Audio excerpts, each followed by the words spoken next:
Hello and thanks for joining me once again. We've just turned off Trout Road in West Drayton and we're now going to be following Trout Lane, which will lead us towards the old Slough Cut which we did last time, and then further on towards Little Britain Lake, which is mainly the emphasis of this particular walk.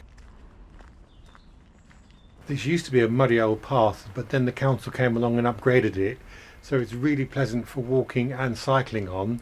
They put in these barriers so that motorcycles can't get along the path as well, but you can get your horse across.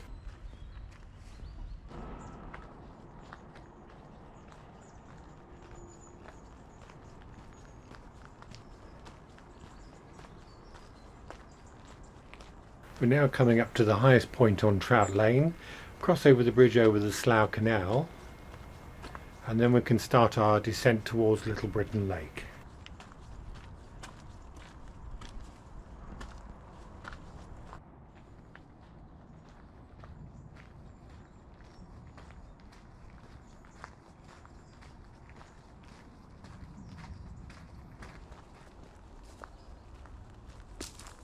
And here we are coming to the end of Trout Lane, and yet one more anti-motorcycle barrier. Right ahead of us is Little Britain Lake, and what we're stepping onto now is Ford Lane. If we look up towards the right, Ford Lane goes up here for about 200 metres and then becomes Packet Boat Lane.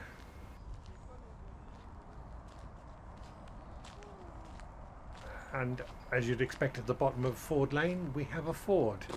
Don't think I'd use it nowadays. I think the river's expanded the sideways a bit.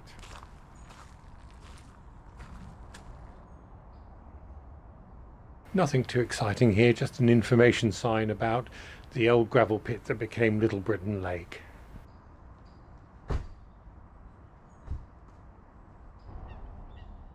Before we move on to see what's left of the watermills, a quick look across Little Britain Lake.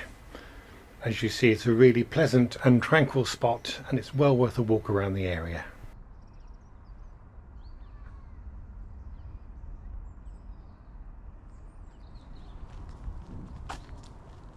To continue on our journey, we need to cross the River Colne first. Luckily they built this handy bridge, so we won't need to use the ford.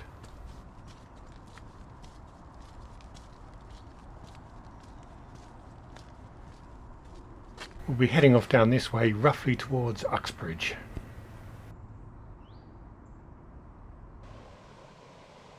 And here's what we're looking for, a weir. Not always, but weirs are normally associated with watermills. And what they do is make sure that there's a minimum depth of water behind the weir itself. Since the watermill doesn't sit on the weir itself, we need to take a short walk further upstream to see what they call a leat.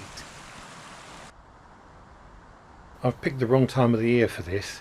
What we're looking for is actually quite hard to see, but is in the centre right of the picture. Now I've been calling it a leat, but a leat is actually an artificial channel designed to deliver water to something like a watermill. But this particular channel is quite deep and quite wide, so I suspect it's a natural branching of the River Colne, created the island, and then rejoins further down the bottom past the weir. Through the magic of editing, we're now on the other side of the River Colne and walking up the path between the Colne and Little Britain Lake on our right, heading towards the Useley Mill.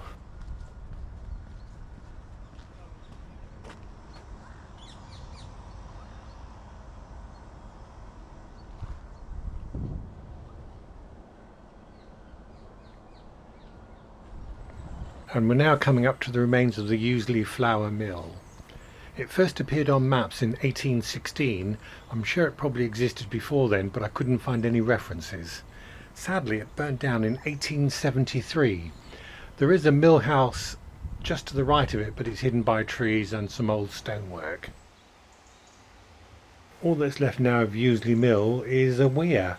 I suspect it's probably quite deep water behind it now to put the weir in to stop it flooding downstream quite merrily.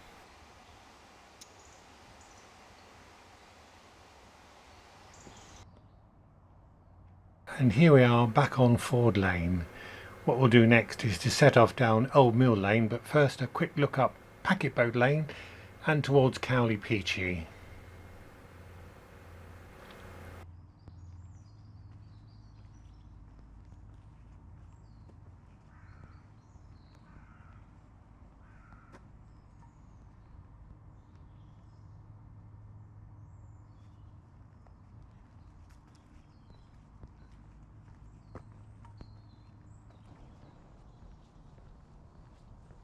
Now making our way down Old Mill Lane.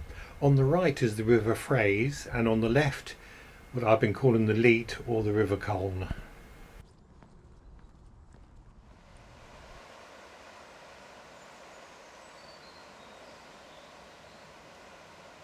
And here we have Cowley Hall Mill. This first appeared on a map in 1641, and sadly, like our last mill, this one burnt down in 1864, but some of the wooden structure survived right until the 1960s. It was going derelict and then was purchased and turned into a block of luxury flats. Sometime in the 60s and 70s, water was used to produce electricity to some of the houses which you can't see, modern builds, which are off to the right hand side.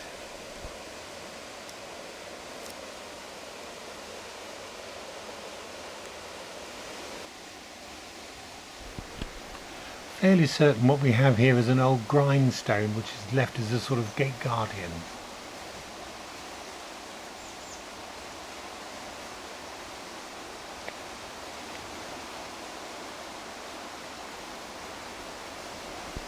Thanks for watching.